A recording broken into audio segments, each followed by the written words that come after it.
He thought it was just another night on patrol. A white officer, a quiet street, and a man he didn't recognize. But in a single moment, his decision to act on prejudice would ignite a chain of events he never saw coming.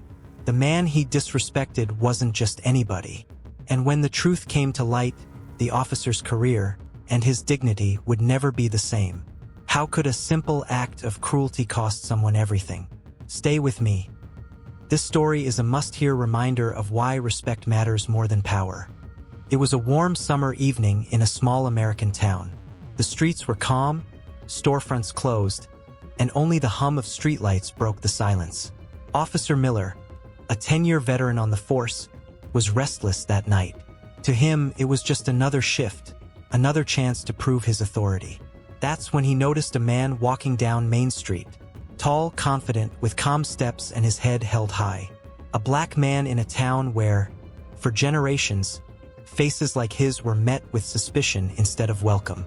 The man carried nothing threatening, just a folder tucked under his arm, as if coming from a late meeting. But to Officer Miller, his presence alone raised suspicion. What's he doing here at this hour? The thought lingered.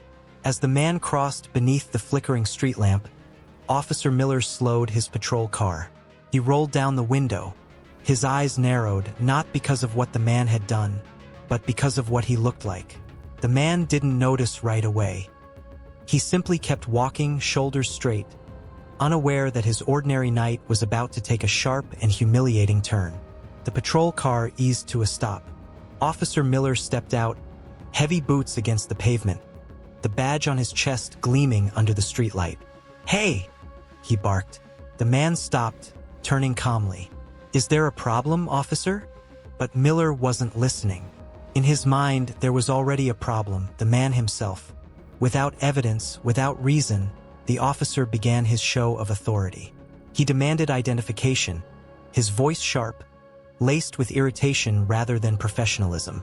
The man, steady and composed, reached into his jacket, producing his wallet slowly, deliberately, knowing all too well how dangerous even small movements could be. He handed over his ID. Miller didn't glance at it.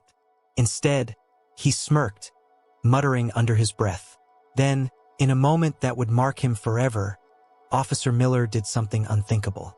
With cold disdain, he spat at the man's feet, a gesture not of law, but of hatred. The air froze. The humiliation was sharp, cutting deeper than any word could. The man's jaw tightened, but he didn't raise his voice, didn't retaliate.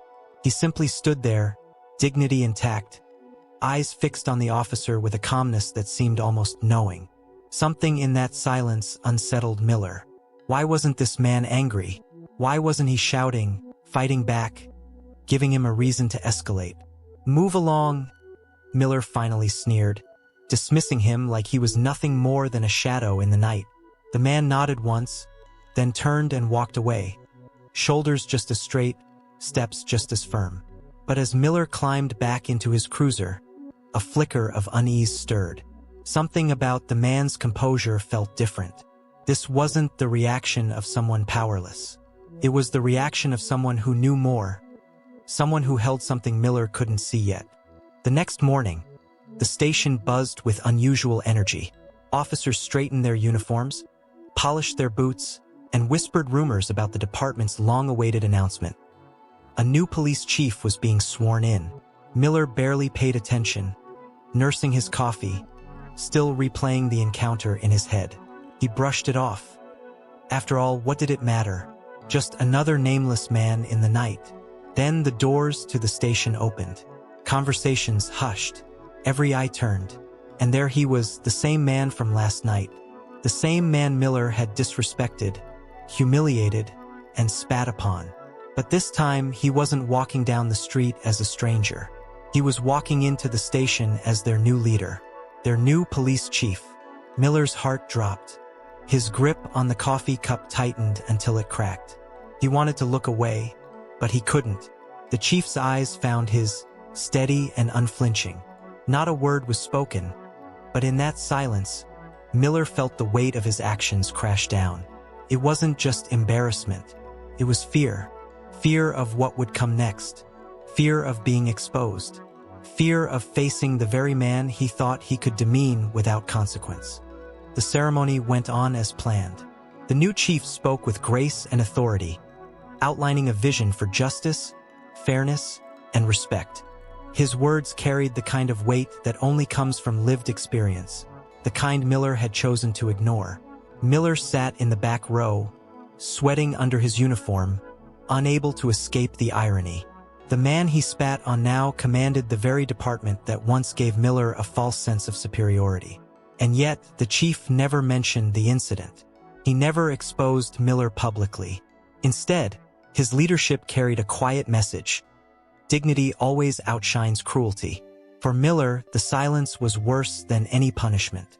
Every day he put on the badge, he was reminded of the night his prejudice collided with truth and lost.